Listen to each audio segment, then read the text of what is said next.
जय हिंद। नमस्कार साथियों, जैसा आप थंबनेल में देख पा रहे हैं, इन विषयों पर आज बात करेंगे। नंबर 1 में वाह, पीसीडीए प्रयागराज में बनी नई पेंशन ब्रांच, जाने इससे पेंशनर्स को क्या फायदा मिलेगा। दूसरे में बात करेंगे डिसेबिलिटी पेंशन पर कोर्ट का बड़ा फैसला, सरकार पर लगाया जुर्माना। तीसरे में बात करेंगे नोशनल इंक्रीमेंट केस हुआ खारिज, कोर्ट का बड़ा फैसला, क्या बताया ऑर्डर में वो समझेंगे। और अंत में बात करेंगे एक्स ग्रुप पे 6200 पर कोर्ट का बड़ा आदेश, ऑर्डर हो गया जारी, क्या उस ऑर्डर में कहा गया वो भी समझेंगे। तो चारों पॉइंट्स इंपोर्टेंट होने वाली हैं। वीडियो में आगे बढ़े उससे पहले आपसे मेरा अनुरोध रहेगा, चैनल में पहली बार विजिट कर रहे हैं या चैनल को अभी तक सब्सक्राइब नहीं किया तो सब्सक्राइब कर लें, साथ में बेल आइकन की घंटी जरूर दबाएं ताकि आपको आगे भी नोटिफिकेशन मिलते रहे दोस्तों। तो चलो शुरू करते हैं। अब साथियों, जैसे हमें पता है आजकल ऑनलाइन फ्रॉड काफी बढ़ गए हैं और ऑनलाइन ठगी का काम काफी बढ़ गया है, इसलिए इसी ठगी से बचने के लिए फेक मैसेजेस आपके मोबाइल भेजे जा रहे हैं। उसी पर office of the PR controller of defence account pensions Draupadi Ghat Allahabad के द्वारा ये मैसेज एक सभी पेंशनर्स को दिया गया है कि इस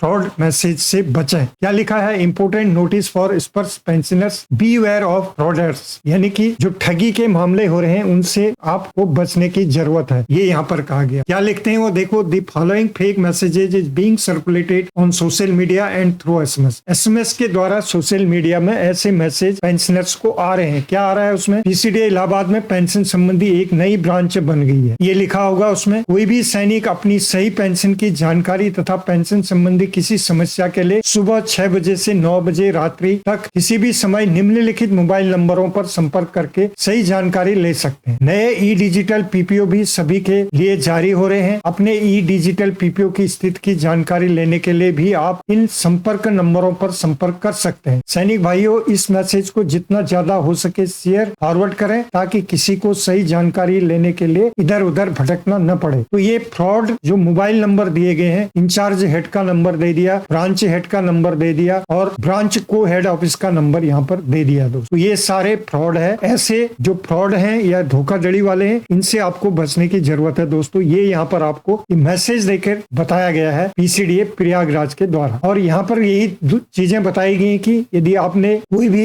एसएमएस आपके उसमें आता है उससे आपने बचना है, कोई भी मैसेज इस तरह का आता है उसको आपने अवॉइड करना है, और कोई भी लेन देन वहां पर नहीं करना है। जो भी आपने कॉल करना है, ये दिया हुआ नंबर, टोल फ्री नंबर जो आपको दिया गया है, इस पर ही कॉल करना है, या आपने अपना स्पर्श साइट में लॉग इन करके वहां पर अपना यूजर आईडी डाल के जो भी आपने काम करना है अपने यूजर आईडी ओपन करें और उस पर जो भी काम करना है या पूछना है उसी पर आप जाके करें। तो ये एक चेतावनी दी गई है पेंशनर्स को, क्योंकि ऐसे ठगी के काफी सारे मामले आ चुके हैं और इनसे बचने की जरूरत है। और सेम ऐसे ही इंग्लिश में भी ये दिया गया है, वो चीज यहाँ पर बताई गई है दोस्तों। इनसे हम सभी को जागने की जरूरत है और बचने की जरूरत है। आप सेकंड में बात करेंगे दोस्तों कि जैसे हमें पता है काफी डिसेबिलिटी केस पेंशनर्स के द्वारा जीत लिए जाते हैं, लेकिन एमओडी के द्वारा उस पर जीतने के बाद भी कोई भी पेमेंट नहीं दिया जा रहा है। इवन पेमेंट देने के बजाय उसको वो सुप्रीम कोर्ट या दिल्ली हाई कोर्ट में उसको चैलेंज कर दिया जाता है। तो ऐसा ही केस सामने आया हुआ है जो कि आप देख पा रहे हैं। अनिमिका दत्ता डिसेबिलिटी पेंशन केस इनका था। दिल्ली हाई कोर्ट ने इंडियन आर्मी की महिला कैप्टन के मामले में सरकार पर क्यों ठोका 15,000 का जुर्माना। तो ये सरकार को 15,000 रुपए जुर्माना दे दिया गया, और जो एएफटी में इन्होंने जीता था केस उस पर बताया कि इनको ये पेंशन के हकदार हैं और इनको दिया जाए दोस्तों। तो यहाँ पर क्या पूरा मामला है देखिए। ये 1996 में सेना में भर्ती हुए। जब ये सेना में भर्ती हुए तो ये सेप 1 थे, यानी कि मेडिकल कैटेगरी सेप 1 में भर्ती हुए। बाद में इनको कुछ प्रॉब्लम हुई बैक पेन की, तो उस दिक्कत से इनको कैटेगरी से इनको बाहर कर दिया गया। यानी कि उसके बाद सरकार ने कोर्ट के सामने क्या कहा, यहाँ पर कहा कि इस मामले में सरकार की ओर से हाई कोर्ट के सामने यह दलील रखी गई कि एएफटी ने महिला कैप्टन के मामले में गलत फैसला सुनाया था। सरकार ने अदालत में कहा कि रिलीज मेडिकल बोर्ड यानी कि आरएमबी में साफ साफ लिखा है कि महिला अफसर सर्विस में आने से पहले पीठ के निचले हिस्से में दर्द से पीड़ित थी। इससे जवाब में महिला अफसर के वकील ने कहा कि इस बात का किसी भी डॉक्यूमेंट द्वारा समर्थन नहीं किया जाता है, क्योंकि महिला अफसर ने कहा कि वह 1996 में सेना में आई थी और 2002 में उन्हें रिलीव कर दिया गया, और मेडिकल बोर्ड की पिछली प्रोसीडिंग्स में उनकी लो बैक पेन जो भी था उनका वो डिजीज था हो गया था, उसकी वजह से वो सेना से उनको बाहर कर दिया गया। तो इसलिए जब वो भर्ती हुई थी तो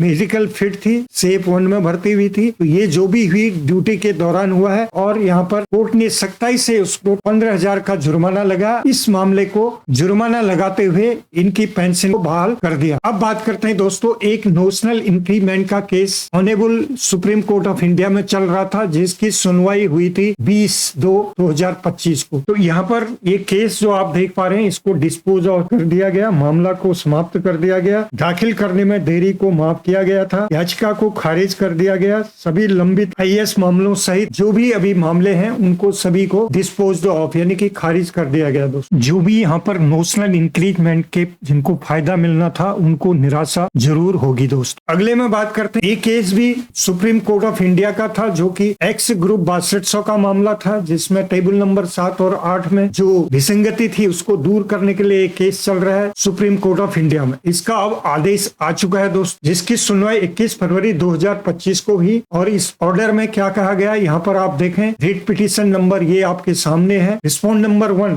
में क्या कहा गया है कि प्रतिवादी संख्या 1 की ओर से उपस्थित अधिवक्ता के अभी तक वकालतनामा दाखिल नहीं किया गया, क्योंकि इनसे वकालतनामा मांगा गया था जो कि अभी तक इन्होंने दाखिल नहीं किया, जबकि पिछली सुनवाई में इसकी अनुमति उनको दे दी थी। वकालतनामा को जमा कर दें, 4 सप्ताह का समय दिया गया था पिछली सुनवाई में। दोस्तों उसके बाद याचिकाकर्ता के वकील के प्रस्तुत किया कि पिछली सुनवाई की तारीख पर प्रतिवादी संख्या 1 यानी कि रिस्पॉन्ड नंबर 1 की ओर से कोई हल्फनामा दायर नहीं किया जाएगा। दूसरे में जो रिस्पॉन्डेंट नंबर 2 था उसके द्वारा नोटिस जारी करने के लिए याचिकाकर्ता के वकील को 2 सप्ताह का समय दिया गया था ताकि वे आवश्यक कानूनी कदम उठा सके। तीसरे में जो रिस्पॉन्ड नंबर 3 और 4 को नोटिस दिए जाने के बावजूद उनकी ओर से कोई उपस्थिति वहां पर दर्ज नहीं की गई, यानी कि रिस्पॉन्ड नंबर 3 और रिस्पॉन्ड नंबर 4 उपस्थिति नहीं थे दोस्तों। इसलिए इस केस की सुनवाई अब अगले 15 अप्रैल 2025 की रख दी गई है। दोस्तों अब आने वाले समय में 15 अप्रैल 2025 पर इस पर क्या फैसला होगा, पूरे जो डॉक्यूमेंट मांगे गए हैं उस हिसाब से इनको सब